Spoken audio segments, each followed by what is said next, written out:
अपना दर, अपना दरवाजा, अपने गिरदोपेश को साफ सुथरा रखेंगे और रास्ते पर जुल्म करने से बचेंगे।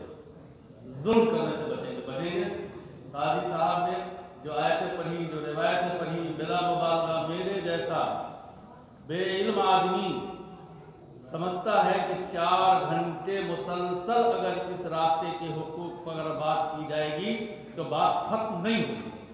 हजरत ने समंदर को कूजे में बंद किया।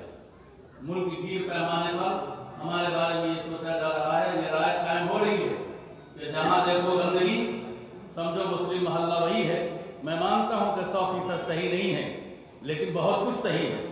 हम चाहते हैं कि जो हमारे ऊपर ये बात आ रही है वो बिल्कुल ना आए, और जब हमारी आबादी में हमारे मुल्क के दूसरे लोग आए तो वो आपके रास्ते, दर दरवाजे से देखकर समझे कि यहाँ कोई जिंदा उम्मत रहती है, शऊर के साथ रहती है, और वो जिंदगी लेकर इस मुल्क में रहती है, वो दूसरे के कंधे पर रहने वाली नहीं है। ये एहसास, ये पैगाम जाना चाहिए। बहरहाल मैं काजी साहब का शुक्रगुजार हूँ कि आपने आपकी तकरीम शरीयत बकारी वाले मुस्लिम बोर्ड मनाते होने वाले इजलास को अपना कीमती वक्त दिया।